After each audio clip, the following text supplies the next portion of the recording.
কতদিন ধরে চলতেছে এগুলা? আঙ্কেল কি বলতেছেন এগুলো? একটু আগে যে একটা ছেলে খালি গায়ে বাইরে গেল, ওই ছেলেটা কে? এটা তো মিস্ত্রি, কল ঠিক করতে আসছিল। আর কল ঠিক করতে কেউ কি শার্ট প্যান্ট পরে কল ঠিক করে? অবশ্যই সবকিছু খুলেই কল ঠিক করে। এই তুমি কি আমার সাথে ফাইজলামি করো? হ্যাঁ, কয়েকদিন আগে আমি মিস্ত্রি নিয়ে এসে তোমার কল ঠিক করে দিছি না, এখন আবার বলতেছো কলের মিস্ত্রি আসছে। একদম মিথ্যা কথা বলবো না, আর মেজাজ যদি খারাপ হয় না তাহলে পুলিশ ডেকে নিয়ে এসে তোমার আমি জেলের ভাত খাওয়াবো। ভাইয়া আপনি কি বলছেন এগুলো? আপনি আমাদের রক্ষক, আপনাদের ছায়ায় আমরা বেঁচে আছি। আচ্ছা চলেন ভিতরে চলেন তো, একটা কড়া রিগার করে আপনাকে চা বানায় খাওয়াবো। একদম নেকামি করবে না আমার সাথে। আমি সুপার বিস্কুট না যে তুমি আমার চা দিবা তার মধ্যে ভিজাইলে আমি একদম নরম হয়ে যাবো। আমি এটার একটা বিট করে ছাড়বো। আচ্ছা ঠিক আছে, আপনি যেহেতু চা খাবেন না, আজকে রাতে আপনার ডিনার।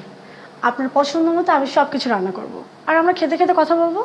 কি করবো না করবো সেটা তোমাকে আমার শিখাই দিতে হবে না। তোমার জামাই আসলে আমার কাছে পাঠাবা, ওর সাথে কথা বলে আমি এটার একটা ব্যবস্থা নিব। ভাইয়া আপনার সাথে এরকম রুট ব্যবহার একদমই যায় না। আপনি কত সফট একটা মানুষ।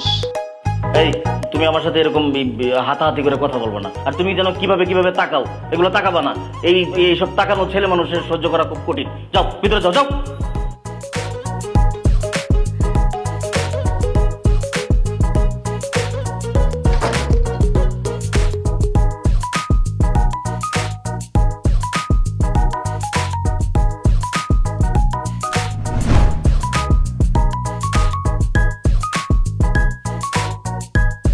ভাইয়া ডেকেছেন? ভাইয়া ডেকেছিলেন, এগুলো না বললে একটা সালাম দেওয়া যায় না? সালাম আলাইকুম। ওয়ালাইকুম সালাম। হ্যাঁ আমি ডাকছি তোমারে, আমি ডাকছি মূলত একটা ব্যাপার চিন্তা করে, যে ধরো তুমি তো এখানে ফ্যামিলি রাখছো, ভাড়া দাও তাই না? তাহলে তোমার ফ্যামিলি এখানে রেখে টাকা খরচ করে লাভ কি? ফ্যামিলিটা গ্রামে পাঠায় দাও, তুমি এক সপ্তাহে একদিনকে দেখা করে আসবা। মানে ভাইয়া কি আমাকে ইনডিরেক্টলি বাসা ছেড়ে দেওয়ার কথা বলছেন? হ্যাঁ বাসা ছেড়ে দেওয়ার কথা কইতেছি।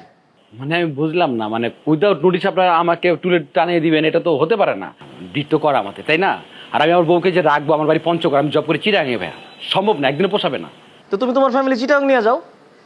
ভাই সেটা যদি পারতাম তো আমি করতামই। মানে হয়েছেটা কি একটু বলবেন আমাকে? কি হয় নাই, তোমার বাসায় সারাদিন লোকজন আসা যাওয়া করে, ঠিক আছে তুমি আমার বুঝায় বলছো যে তোমার শ্বশুর বাড়ির লোকজন এখানে আসে, আমি সেটা মেনে নিলাম। কিন্তু রাত্রে 3টার সময় অর্ধনগ্ন একটা মানুষ বাসার থেকে বেরোবো, এটা কি মেনে নেওয়া যায়? না, এটা তো মেনে নেওয়া যায় না। আমার বাড়ি হলো তো আমি তো তোলপাড় করে দিতাম। ভাই আমার কিন্তু সন্দেহ হয়, আমাদের ঠিক উপরে ফ্ল্যাটটা আছে না, আমি যে আসি যখন সবকিছু অফ হয়ে যায়, বন্ধ করে আমরা ঘুমাতে যাই, তখন কিন্তু মানে উদ্ভট শব্দ হয়, যে শব্দ কিন্তু আমি আপনার কন্ট্রোল করতে পারবো না, ঝামেলা হবে। আপনি একটু উপরে ফ্ল্যাট একটু দেখবেন প্লিজ। থামো মিয়া, তোমার একটা জ্ঞানের কথা কই। মেয়ে মানুষ হইতেছে গাড়ির ব্রেকের মতো, চলন্ত অবস্থায় যদি ব্রেক কোনো কারণে ফেল করে তাহলে দুর্ঘটনা নিশ্চিত। খুব জ্ঞানের কথা ভাইয়া, ভালো লাগছে জিনিসটা। কিন্তু ভাই আমি ওই দিক থেকে খুব লাকি যে আমি যে গাড়িটা পেয়েছি, মানে আমি যে ওয়াইফ পেয়েছি, আপনার ভাবি আমার ওয়াইফ, ও কিন্তু মানে মোটামুটি গাড়ি মানে ব্রেকটা ফেল হওয়ার কোনো চান্স নেই। আমি তো ওখানে প্রাউড ফিল করি। আমি ওরা বললাম যে বাবা রে, আমি তো জব করছি, ভালো স্যালারি পাচ্ছি, আমার টাকাগুলো তুমি বসে বসে খাও, সংসারটা সামলাও। না, শুনবে না। ওর একটাই কথা, যে তুমি যদি আমার জন্য কষ্ট করতে পারো, আমি কেন পারবো না? মানে আমি তো ওরকম ওয়াইফ না যে তোমার টাকা বসে বসে খাবো, আমি ইনকাম করবো, তুমি খাও, বরং তুমি বাড়িতে থাকো। আমি বলি এই কি বলে না বলে পাগল। আর আমার শালি জাস্ট সেলুট। মানে আপনি ভাবতে পারেন এই বয়সে একটা মেয়ে প্রতিষ্ঠিত চ্যানেল ব্যবসায়ী, তার সবার মতো জায়গায়, আর ওর তো অনলাইনে বিজনেস আছে, মানি ব্যাগ, বেল্ট, ও জুতা লেদারের, আপনি চালিয়ে নিতে পারেন, ওর স্কিন খুব সফট। এই থামো, তোমার শালীর তো আরো সমস্যা আছে। ওই এক একদিন এক এক ছেলে নিয়ে আসে, আর আমার এসে বলে ভাইয়া এটাই আমার স্বামী, আর ওই দিন আপনি দেখতে ভুল করছেন, ওই দিন মাস্ক পরা ছিল চিনতে পারেন নাই, এইসব কি? আপনার সাথে আমি একমত, বাট একটু প্রবলেম ভাই। ওর কিন্তু এর আগে কি বলবো, নিজের শালীর কথা, 2টা বিয়ে হয়েছে। ওর কিন্তু কোনো দোষ নেই, ভালো মেয়ে, কোনো সাংসারিক মেয়ে, ভদ্র মেয়ে। ও পরপুরুষের দিকে তাকাও না ভাই, আমি তো জানি, আমার শ্বশুর বাড়ি না, আমি তো সব বুঝি। প্রবলেম হচ্ছে হাজবেন্ডের, কেয়ারটা নিতেই পারে না। আমি কই কি আর আমার সারিন্দা বাজায় কি? আচ্ছা শোনো, এত কথার দরকার নাই, তুমি আমার বাসাটা ছেড়ে দাও। ভাই আপনি এখন এই প্লিজ এই কথা বলবেন না, আমি ওর সাথে কথা বলি। আমি মাত্র আসলাম, আমি দেখি কি হয়েছে। আসলে আমাদের বাসা থেকে তো কোনো চান্সই নেই, কারণ আমাদের বাসায় কোনো পুরুষ মানুষই ঠিক মতো এলাও না, আমার শ্বশুরবাড়ির লোকজন ছাড়া। এখন অন্য বাসায় কোনো ঝামেলা আছে কিনা আমার সাথে কথাবার্তা বললে আমি আপনাকে জানাচ্ছি। হ্যাঁ, কথা কয়ে কি সিদ্ধান্ত হয় সেটা আমরা তাড়াতাড়ি জানাবা। আমি একটু পরে জানাচ্ছি আপনাকে ভাইয়া। জি, সালাম কই? আসসালামু আলাইকুম। ওয়ালাইকুম সালাম। আরে না, এখন বাসা আসা যাবে না, অলরেডি গেস্ট আছে বাসায় বাবা। আরে পরের কথা করেন না তো। এই কি সমস্যা আপনার? আমার বাসার মধ্যে কে আসে আর কে যায় আমি জানি না কে। এক্সকিউজ মি, কি বললে আপনার বাসা মানে? হ্যাঁ এটা আমার বাসা। যখন ভাড়া লইছিলেন তখন এনআইডি ফটোকপি আমার লাগছে, আপনার লাগে নাই। যত জায়গায় বাড়ি সাইন লইছে আমার লইছে, আপনার লয় নাই। মাস শেষে বাড়ি যে ভাড়াটা বুঝে লয়, আমি যে ছ্যাপ দিয়ে গইনা দেই, আপনার তো লয় না, আমার তো লয়। আমি এত বুঝি না ভাই, আমি বহুত বুঝতেছি, বহুত ঝামেলা লইতেছে, আমার মাফ করেন, যেটা পাই দেন, আপনার ডিল শেষ। দেখ, আপনার ইচ্ছা করলে এ বাসায় থাকবেন, আর ইচ্ছা না করলে চলে যান। আর কিসের টাকা? আপনার সাথে আমার ডিল শেষ না হওয়া পর্যন্ত আমি একটা টাকা আপনাকে দিব না। আর কিসের আইডি কার্ড? আইডি কার্ড থাকলে কি বাসা আপনার হয়ে গেল? আমি ভাই আপনার লগে নাই, আমি যা শুনতাছি যদি এটা সত্যি হয়, আমি যখন কটটা খামো আমি তো দালাল পর্যায়ে যাবো গা। আমার এইসবের মধ্যে নামে আমার টাকা পয়সা ক্লিয়ার করে দেন, ঠিক আছে? আর আপনার আত্মীয় স্বজন সবকে বেটা মানুষ, কোনো বেডি আত্মীয় স্বজন নাই, মামতো বোন, চাচাতো বোন, ফুয়তো বোন, জেডিতো বোন, এগুলা নাই। হ্যাঁ, সব পুরুষ আত্মীয় আপনার। সব বাদ, কালকে 3টা বাজে কে দেওয়াটা পক্ষে বাঘছিল। আপনি ঠিকই শুনেছেন। ওই যে মাহি আছে না, মাহির অসুস্থ চাচা, মৃত্যুর আগে তার শেষ ইচ্ছে ছিল তার ভাস্তিকে একটু দেখে যাবে। কোলে পিঠে করে এত বড় করেছে। না, চাচা ভাস থেকে দেখবে, কোনো সমস্যা নেই, আসতেই পারে। কিন্তু একটা মৃত্যু পথে যাচ্ছে একটা লোক, আর 3টা বাজে দেওয়াল টপকা ভাইগা গেছে, এটা কেমন মানে অসুস্থ উনি? আরে বাবা, ওটা মাহির চাচা না, দোলার ভাই। কি আর বলবো, তার জীবনে তো আরো বেশি কষ্ট। ভাইটা কত পরিশ্রম করে, কত কষ্ট করে। এই বাসা ভাড়া, ভার্সিটি ফি, সব টাকা পয়সা সেই দেয়। তো ও আসবে না? তার বোনকে দেখতে আসবে না? আর দোলা, মাহি, ওদের ডাকছো কেন? এদিকে আসতো। শোনো, দেখ তোর দোলা ভাই কি শুরু করছে। আজকে তোদের জন্য তোর দুলা ভাই আমাকে কতগুলো কথা শোনালো। আরে তুমি আজকের পর থেকে এই বাসায় কোনো আত্মীয় স্বজন কেউ যেন না আসে। আচ্ছা তুমি কি উল্টাপাল্টা বলতেছো ওদের সামনে? ওরা ছোট মানুষ, ওরা কি এত কিছু বুঝবে বলো? আর ওদের ডাকার কি আছে এখানে? আর আর তোমরা ইয়ে করবা শালিরা, বাসার মধ্যে যেহেতু আছো, কোনো সমস্যা নেই, তোমরা একটু ভালো জামা কাপড় পরবা, বড় বড় জামা কাপড় পরবা, এরকম হাতা দেওয়া পা, হ্যাঁ এগুলা পরবে। এইসব ছোটখাটো ড্রেস পরে আসবে না। দুলা ভাই, আপনি এটা কিভাবে বললেন? আমরা দুজন মোটেও বাচ্চা না। নাও আই এম 19, আমি যথেষ্ট অ্যাডাল্ট। আর আপনি কি বললেন আপনার সামনে জামা কাপড় ঢেকে ঢুকে আসবো? দুলা ভাইয়ের সামনে এত ঢেকে ঢেকে আসার কি আছে? দুলা ভাই তো ভাইয়ের মতো। না মতো, ভাই তো আর না, তাই না? তুমি তোমাদের পাশে যখন থাকবা ভাইয়া, তারপরে আঙ্কেল আন্টির সামনে, তখন তুমি থাকি, কোনো সমস্যা নেই। কারণ আমি দেখো এই বাসার গার্ডিয়ান, তোমাদের দায়িত্ব আমার উপর। তো তোমাদের নিয়ে কেউ বাজে কথা বলে না, আমার সহ্য হয় না, আমার খারাপ লাগে। এটা বুঝো না কেন তোমরা? ও ভাই, আপনি কি যে বলেন না, যারা আমাদেরকে নিয়ে বাজে কথা বলে তারা আমাদেরকে শকুনের চোখে তাকায় থাকে। তারা আমাদেরকে টেক্সট করে, কল করে, না আমাদেরকে ফলো করে রিয়েল লাইফ আর ইনস্টাগ্রাম। না ওইটাই প্রবলেম, ওই ইনস্টা চালাও বুঝলে, ওপেন সব কিছু, ওইগুলা চালাবা না, পড়াশোনা মনোযোগ দাও, ঠিক আছে? আর বাইরে কম যাবা। তোমার আচরণ আজকে আমি অনেক কষ্ট পেয়েছি। আল্লাহ, প্লিজ তুমি, আমি বুঝি নাই তো, তুমি আমি বুঝাই বলবো না, আমি তো মাথাকে উল্টাপাল্টা বলে। শালিরা যাও, নিজের রুমে যাও, গিয়ে খেলো, যাও। কি খেলবো ভাইয়া? যেটা তোমরা এক্সপার্ট, ওটা খেলো, তাই না? যাও। লুডো। ভাই আপনি খেলবেন? বুঝাও তো। জানা, আরে ভাইয়া চলেন না খেলি। আচ্ছা চল, ডিস্টার্ব না করি, চল আমরা খেলি। সরি রে বাবা, আমি বুঝি। ঠিক আছে। ও সরি। আপনি তো মোটামুটি ভালো ইনভলভ হয়ে যান, ভাড়াই সেটা মনে রাখেন। ঠিক হবে না, আপনি পাও নামান। এটা আমার বাসা, আমার যেভাবে ইচ্ছে আমি সেভাবে বসবো। ওকে? বাজে লাগতেছে ভাই, নামান পাউডার।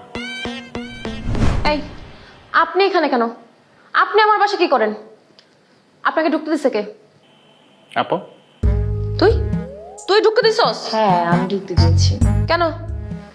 আমি ভাবছি তোর ক্লায়েন্ট ভাইয়া এসে আমাকে তোর পিকচার দেখালো, তোর ফোন নাম্বার দেখালো, আর তোর ডিটেলস বলছে, তো আমি ভাবছি তোর ক্লায়েন্টের জন্য আমি আসতে দিচ্ছি। ওয়েট ওয়েট ওয়েট, আমার ডিটেলস বলছে? ইয়াস, তোর ডিটেলস বলছে। এই, আপনি আমার ঠিকানা পাইছেন কই? আমার ঠিকানা আপনাকে কে দিছে? সত্যি করে বলেন।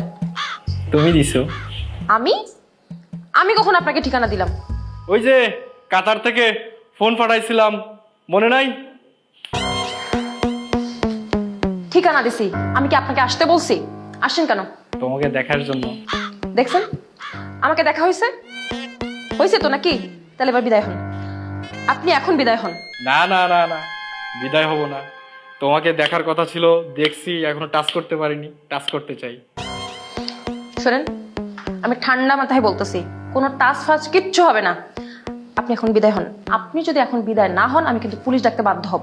আমি ওইটাই চাইতেছি, পুলিশ আসুক, পুলিশ আসুক, এসে দেখে যাক, সব সমস্যার সমাধান করে যাক। আর যদি না দেন আমার আইফোন আর টাকা দেন, আমি চলে যাব।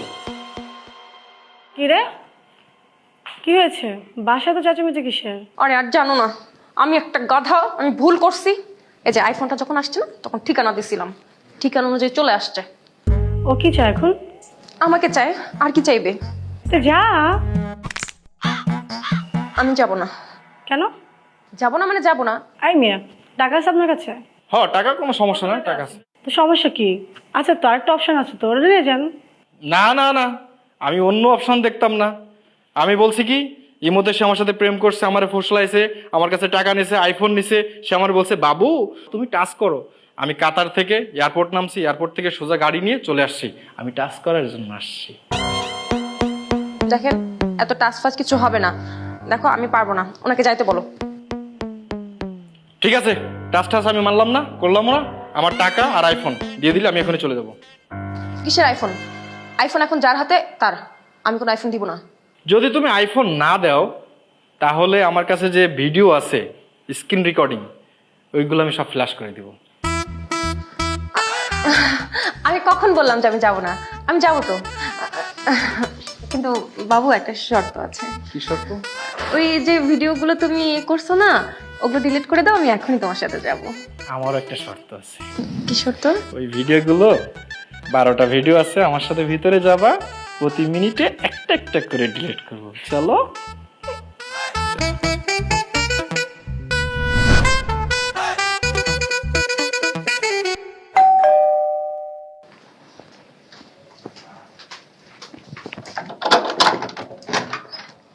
সারপ্রাইজ! আরে ভাইয়া দুলা ভাই, আপনি আপনি না বিকেলে আসার কথা, আপনি এখন আসছেন কেন? না, বিকেলে একটু তোমাদের নিয়ে বের হবো। না না না, আজকে বেরোতে হবে না ভাই, আপনি যান, বিকেলে আসেন। আরে দুলা ভাই, কি তুমি তোতলাচ্ছ কেন? না না, কিছু হয় নাই তো। তোমার আপু কই? আপু আপু তো ওয়াশরুমে। না, ঘুমাচ্ছে। কি বলিস, না জেনে কথা বলিস? আপু তো ঘুমাচ্ছে। হ্যাঁ। আপু ওয়াশরুমে ঘুমাচ্ছে? না না না, মানে ও অসুস্থ, তোমরা আমাকে একবারও বলোনি? হ্যাঁ, কি হয়েছে? ভাইয়া কিছু হয় নাই। ভাইয়া আসলে আপু তো অনেক রাতভর কাজ করে, বিজনেস পারপাস তো আপুর অনেক কাজ থাকে, এই জন্য আপু অনেক রাত পর্যন্ত কাজ করে টায়ার্ড হয়ে গেছে, আর আমাদেরকে বলেছে আজকে অনেক বেলা পর্যন্ত ঘুমাবে, আজকে যেন আমরা কোনোভাবেই ডিস্টার্ব না করি, আর যদি ডিস্টার্ব করি আমাদেরকে উড়াধুরা মারবে। না, আপু ঘুমের মধ্যে হিংস্র হয়ে যায়। তাদের মারে জানো? যারা জানোয়ার তাদের মারে। আমি স্বামী কিছু বলবে না।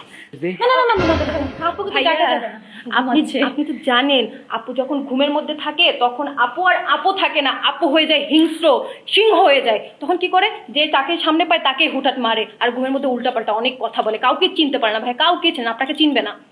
হ্যাঁ, আমাকে চিনবে না? না, চিনবে না। চলো দেখো, প্রমাণ দিই। সরি দুলা ভাই, আপনি তখন যেতে পারবেন না, আপনি এক কাজ করেন, আপনি আপনি আপনি এখানে বসেন, রেস্ট নেন। আমি আপনার জন্য কড়া করে একটা লেবু শোধ বানিয়ে আসতেছি, আপনি একটুখানি বসেন। লেবু শোধ বানায় নিজে, লেবুতে ছোট আবার এসে লেবু শোধ বানায়। আসার পর থেকে খালি তো লাগা যে আরেকজন হিংস্র। হ্যাঁ, না দেখো নিজে গো, হিংস্র কি জিনিস? হ্যাঁ, ঘুমাইতেছো তো আপু। জান ভাই